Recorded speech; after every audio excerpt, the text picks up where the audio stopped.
हिंदवी स्वराज्याचे सरसंस्थापक छत्रपती शिवरायांना मानाचा मुजरा करतो। भारतीय राज्यघटनेचे शिल्पकार भारतरत्न डॉक्टर बाबासाहेब आंबेडकर यांना मानवंदना अर्पित करतो।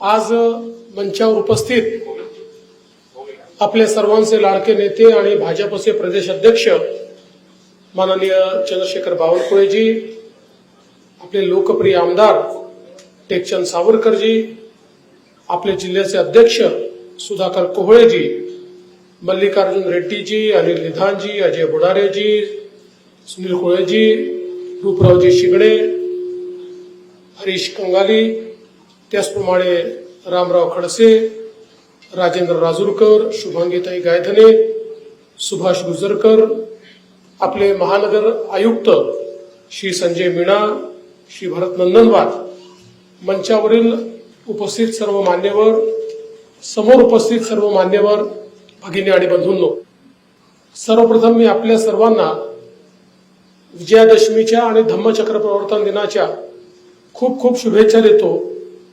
आणि आज या पवित्र दिनी एक अतिशय महत्वाचा कार्यक्रम आपण या ठिकाणी आयोजित केलाय। आपला नागपूरचा जो भाग आहे, विशेषतः नागपूर तालुका असेल किंवा नागपूरच्या लगतचा जो सगळा भाग आहे, या ठिकाणी गेल्या 10 वर्षांमध्ये प्रचंड मोठ्या प्रमाणात नागरीकरण झालंय। किंबहुना बाजूलाच लागून माझा मतदारसंघ आहे, माझा मतदारसंघ कुठे संपतो आणि हा कामठी मतदारसंघ कुठे सुरू होतो हे आपल्याला कळत नाही, इतकं आता शहरीकरण सगळ्या भागामध्ये झालेलं आपल्याला पाहायला मिळतं। एकीकडे शहरीकरण झालं तरी जोपर्यंत आपण सर्व प्रकारच्या सुविधा पुरवत नाही तोपर्यंत त्या शहरीकरणातनं लोकांना जो आवश्यक दिलासा मिळाला पाहिजे तो काही त्या ठिकाणी मिळत नाही। म्हणूनच मागच्या काळात जेव्हा आपलं सरकार होतं त्यावेळी नागपूरचा हा वाढता व्याप पाहताना आपण नागपूर महानगर विकास प्राधिकरण NMRDA ची स्थापना केली आणि हा निर्णय केला की नागपूर महानगरपालिकेच्या क्षेत्राबाहेरचं जे क्षेत्र आहे पण ज्याचं नागरीकरण वेगाने होत आहे, हे असंच नागरीकरण आपण होऊ दिलं आणि त्याच्यामध्ये विकासाचं काम केलं नाही तर उद्याच्या काळामध्ये लोकांचं जीवन हे जगणं कठीण होईल। कचऱ्याचे ढीग लागतील, घाण पाणी, सांडपाणी, विष्ठा या सगळ्यातलं आरोग्याचं त्या ठिकाणी पतन होईल, पर्यावरणाचा नाश होईल आणि यातलं लोकांचं जीवन हे कॉन्क्रीटच्या जंगलामध्ये केवळ त्या ठिकाणी परिवर्तित होईल। आणि म्हणून प्लॅन डेव्हलपमेंट झालं पाहिजे या दृष्टीने आपण NMRDA ची स्थापना केली आणि NMRDA च्या माध्यमातून या सगळ्या भागाचा विकासाचा आराखडा तयार केला आणि त्या अनुरूप एक एक गाव असेल, एक एक नगरपालिका असेल, एक एक नगरपंचायत असेल, या ठिकाणी कशा प्रकारे काम करता येईल हा प्रयत्न आपण सुरू केला। मागच्या काळात ज्यावेळेस बावनकुळे साहेब आमदार होते आणि पालकमंत्री होते त्या काळामध्ये पिण्याच्या पाण्याच्या काही योजना आपण केल्या आणि या भागामध्ये बऱ्याच क्षेत्रामध्ये पिण्याचं पाणी आपण आणलं, पण सगळ्यात जास्त आवश्यकता होती ती या ठिकाणी सिवेज लाईनची। कारण लोकसंख्या वाढल्यानंतर ज्यावेळी सगळा मैला हा नाल्यामध्ये सोडला जातो किंवा त्या ठिकाणी सेप्टिक टँकमध्ये सोडला जातो, त्यातनं जे काही आपलं जमीन आहे ती जमीन देखील खराब होते, त्याच्यामुळे आपलं जे ग्राउंड वॉटर आहे ते देखील खराब होतं आणि हळूहळू पर्यावरणावर त्याचा परिणाम होऊन मोठ्या प्रमाणात लोकांच्या आरोग्याला धोका हा त्या माध्यमातून होतो। डास होतात, मच्छर होतात, डेंगी, मलेरिया सारखे रोग त्या ठिकाणी पसरतात आणि म्हणूनच ज्याचा उल्लेख टेकचंद सावरकर साहेबांनी केला की आता पुन्हा नव्याने आपलं सरकार आल्यानंतर NMRDA क्षेत्राकरता आपण त्याच काळामध्ये एक मोठा आराखडा तयार केला होता की ज्याच्यामध्ये NMRDA क्षेत्रामध्ये गटर लाईनचं, सुवर लाईनचं जाळं तयार करायचं आणि त्यासोबत एक सीवेज ट्रीटमेंट प्लांट तयार करून STP च्या माध्यमातून आपण त्या सगळ्या मैल्यावर प्रक्रिया करायची जेणेकरून कुठेही घाण राहणार नाही आणि घाण पाणी किंवा सांडपाणी हे नदी नाल्यांमध्ये जाणार नाही। आपण जो हा सगळा भाग पाहतोय याच्यामध्ये आपली पोहरा नदी आहे जो आता नाल्यामध्ये परिवर्तित झाली आहे, जी आमच्या मतदारसंघात सुरू होते आणि इथपर्यंत येते। सगळं आपलं जे काही घाण आहे ती त्या नाल्यामध्ये जाते आणि त्यातनं खूप मोठ्या प्रमाणात हा सगळा प्रॉब्लेम तयार होताना आपल्याला पाहायला मिळतो. आणि म्हणूनच आपण एक जवळपास 1600 कोटी रुपयाचा प्लॅन तयार केला आणि नवीन सरकार आल्यानंतर तात्काळ आपण अमृत 2 ची जी योजना आहे, जी केंद्र सरकारची योजना आहे, त्या योजनेमध्ये महाराष्ट्राला जो कोटा मिळाला त्याच्यामध्ये आपण 1600 कोटी रुपयाचा नागपूरचा प्लॅन टाकला आणि तो प्लॅन अप्रूव्ह झाला. खरं म्हणजे माननीय बावनकुळे साहेब आणि टेकचंद सावरकरजी या दोघांनी फार पुढाकार घेतला आणि त्यामुळे हा 1600 कोटी रुपयाचा प्लॅन या ठिकाणी मंजूर झाला. आणि त्यातलं आता या 25 गावांमध्ये एकीकडे आपण मेन ट्रंक शुअर लाईन टाकणार आहोत, शुअर लाईनचं नेटवर्क टाकणार आहोत आणि त्यासोबत एसटीपी देखील करणार आहोत. म्हणजे जो काही या शुअर लाईनच्या माध्यमातून मैला जमा होतो त्याच्यावर प्रक्रिया करून त्याच्यातलं जे पाणी आहे त्याचं शुद्धीकरण करणं, अशा प्रकारचं पूर्ण काम हे या माध्यमातून होणार आहे. त्यामुळे पुढच्या काळामध्ये हे काम जेव्हा पूर्ण होईल त्यावेळी आपल्याकडची जी काही घाणीची समस्या आहे, जी काही डासांची समस्या आहे, जी काही पर्यावरणाची समस्या आहे, या सगळ्या गोष्टींवर एक चांगली उपाययोजना ही निश्चितपणे होणार आहे. दुसरा कार्यक्रम अजून एक आपण करणार आहोत. एकूण 1600 कोटी रुपये या सगळ्या कामाकरता आपण उपलब्ध करून दिलेले आहेत.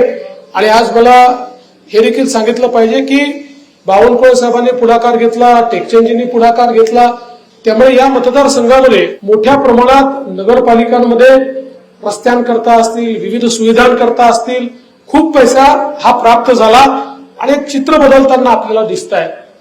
माझी खरं म्हणजे या निमित्ताने एवढीच विनंती आहे की आपण सगळे लोक बघू शकता की भारतीय जनता पार्टीच्या राज्यामध्ये, आपल्या राज्यामध्ये झालेला जो काही विकास आहे, जे काही परिवर्तन आहे, आणि टेकचंदजींनी मगाशी सांगितलं 2.5 वर्ष मध्ये महाविकास आघाडीचं सरकार होतं. एक फुटकी कवडी देखील टेकचंदजी मिळाली का आपल्याला? एक फुटकी कवडी देखील त्या काळामध्ये मिळाली नाही. जाणीवपूर्वक नागपूर आणि विदर्भाला पैसेच द्यायचे नाही अशा प्रकारचं त्यांचं धोरण होतं. त्यामुळे त्यांनी आपले सगळे पैसे हे त्या काळामध्ये अडवून ठेवले. पण तुमच्या आशीर्वादानं पुन्हा सरकार आल्यानंतर त्या 2.5 वर्षाचा बॅकलॉग दूर करून 5 वर्षाचे पैसे आम्ही 2.5 वर्षात या ठिकाणी देऊन टाकले आणि त्यामुळे मोठ्या प्रमाणात हे परिवर्तन होताना आपल्याला दिसत आहे. खरं म्हणजे आपलं सरकार हे लोकाभिमुख सरकार आहे. लाडकी बहीण सारखी योजना आपण आणली. आज आपल्या 2.5 कोटी बहिणींच्या खात्यामध्ये आपण त्या ठिकाणी पैसा दिलेला आहे आणि यापुढे देखील आपण देणार आहोत. पण त्याच वेळी नुसतं तेवढंच आपण करून थांबलेलो नाही, तर आपण त्याच्यासोबत लेक लाडकी सारखी योजना आणली, ज्याच्यामध्ये मुलगी जन्माला आली तर 18 वर्षाची होतपर्यंत त्या मुलीच्या घरी आपण 1 लाख रुपये देतो. आपल्या ज्या मुली शिकतायत आता उच्च शिक्षणामध्ये त्यांची 100% प्रायव्हेट कॉलेजची फी देखील राज्य सरकारच्या वतीनं भरण्याचा आपण निर्णय घेतला. 1 लाख फी असो, 2 लाख फी असो, इंजिनिअरिंग असो, मेडिकल असो, बीबीए असो, सगळी फी राज्य सरकारच्या वतीनं आपण त्या ठिकाणी भरतो. आपल्याला कल्पना आहे की माननीय मोदी साहेबांनी लखपती दीदीचा कार्यक्रम हातामध्ये घेतलेला आहे. लखपती दीदीच्या अंतर्गत, मोदी साहेबांच्या योजनेच्या अंतर्गत महिला त्याचा लाभ घेऊन वर्षाला 1 लाख रुपयांपेक्षा जास्त कमवत आहेत. अशा 11 लाख लखपती दीदी आता तयार झाल्या आहेत. 1 कोटी लखपती दीदी आपण तयार करणार आहोत आणि आपल्याही जिल्ह्यामध्ये बावनकुळे साहेब आपल्याला अतिशय ताकदीने हा कार्यक्रम करायचा आहे. आपल्या जिल्ह्यात सगळ्यात जास्त लखपती दीदी झाल्या पाहिजेत असा प्रयत्न हा निश्चितपणे येत्या काळामध्ये आपण करू आणि त्या माध्यमातून एक महिलांना अधिकारिता देण्याचा प्रयत्न हा आपल्या माध्यमातून या ठिकाणी चाललेला आहे. जसा उल्लेख बावनकुळे साहेबांनी केला की शेतकऱ्यांना आपण वीज बिलाची माफी दिली, पण नुसती वीज बिलाची माफी देऊन आपण थांबणार नाही आहोत. तर आता जवळपास आपण 14,000 मेगावॅट शेतकऱ्यांकरता एक वेगळी वीज कंपनी काढून त्याचं सोलरायझेशन सुरू केलंय. पुढच्या 18 महिन्यामध्ये हे काम पूर्ण झाल्यानंतर आपल्या शेतकऱ्यांना 365 दिवस आपण दिवसा 12 तासाची वीज त्या ठिकाणी देणार आहोत. कुठल्याही शेतकऱ्याला रात्री शेतामध्ये जाऊन काम कर, रात्रीचं वीज आपल्याकडे आहेच, पण 365 दिवस दिवसाची वीज पण आपल्याकडे असेल अशा प्रकारची व्यवस्था ही आता आपण उभी केलेली आहे. आणि याचा फायदा सगळ्यात मोठा काय आहे तर आपण आज शेतकऱ्याला जी वीज देत होतो ती आपल्याला 8.5 रुपयाची पडायची आणि शेतकऱ्यांकडनं 1.25 रुपये आपण घ्यायचो. आता तर तोही घेत नाहीये. आता या सोलारमुळे ती 8.5 रुपयाची वीज केवळ 3 रुपयामध्ये आपल्याला पडते, म्हणजे सरकारचे 10,000 कोटी रुपये आपण वाचवतो आहोत आणि तरी देखील शेतकऱ्यांना दिवसा वीज आपण देतो आणि मोफत वीज देतो। अशा प्रकारची योजना ही महाराष्ट्रामध्ये आपण कार्यान्वित केली आणि आता देशाच्या प्रधानमंत्र्यांनी इतर राज्यांना सांगितलं की महाराष्ट्राने जे मॉडेल केलेलं आहे ते मॉडेल तुमच्या राज्यामध्ये देखील शेतकऱ्यांकरता तुम्ही करा।